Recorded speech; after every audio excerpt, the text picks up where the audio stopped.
In a small, isolated town, tucked away in the fog-covered mountains, there stood an old, abandoned house.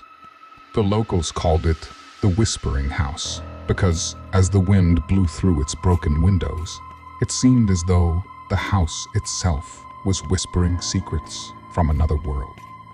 Few dared to go near the house, let alone step inside. But when Amelia, a journalist chasing her next big story, arrived in town, she scoffed at the legends. Determined to debunk the myths, she decided to spend a night inside the house and document her experience.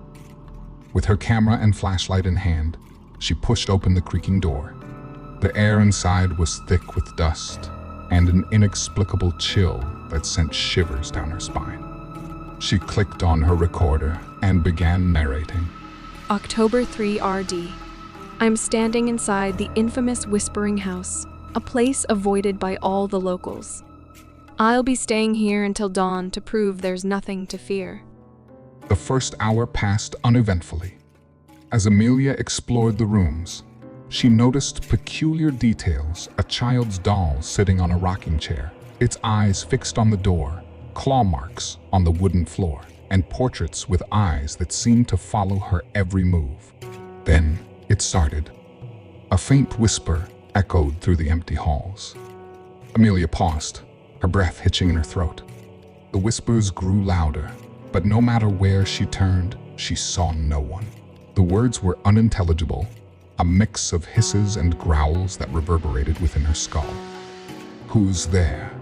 she called out, her voice trembling. No response, just more whispers, now coming from every corner of the room. Amelia's hands shook as she shone her flashlight towards the hallway. The beam of light wavered, revealing a shadow that flickered at the edge of her vision. She stepped back, her heart pounding. I'm not alone, am I? Suddenly, a loud thud came from upstairs.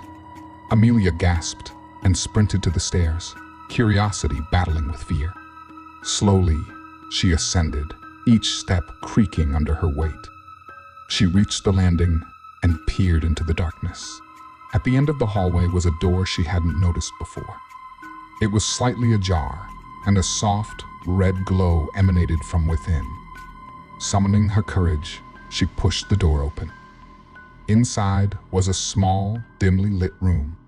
The walls were covered in scratched words, phrases overlapping one another, forming an incoherent mess. The whispers grew to a deafening roar as Amelia stepped inside. Her eyes widened as she realized the words on the wall were names, hundreds of names, each etched with a mix of desperation and rage.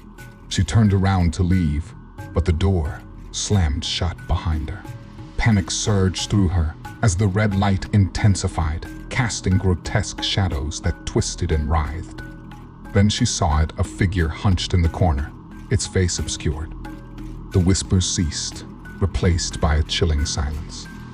The figure slowly turned its head towards her, revealing hollow eyes that bore into her soul. "Leave," it rasped, its voice echoing in her mind. "Leave and never return." Amelia stumbled back, but the door remained locked. She clawed at it, screaming, but the house seemed to swallow her cries. The figure rose, its form elongating, limbs stretching unnaturally as it floated closer. With each step it took, the air grew colder, her body trembling uncontrollably. Just as it reached her, everything went dark. Amelia woke up outside the house, sprawled on the front lawn. The sun was rising, casting a soft golden glow over the town. She scrambled to her feet and glanced back at the house. The door was closed, and everything was quiet. Breathing heavily, she checked her camera. The footage showed her entering the house, walking through the rooms. But then, static. No whispers, no figure, no red light. Shaken, she looked down at her arm and gasped.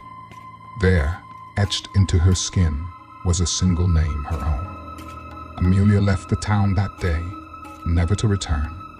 The footage remained in her archives, a silent reminder of the night she came face to face with something beyond comprehension. Despite her vow to forget, the whispers never truly left her. They followed her wherever she went, growing louder whenever she was alone. And every now and then, when the wind was just right, she could still hear them calling from that house, beckoning her back.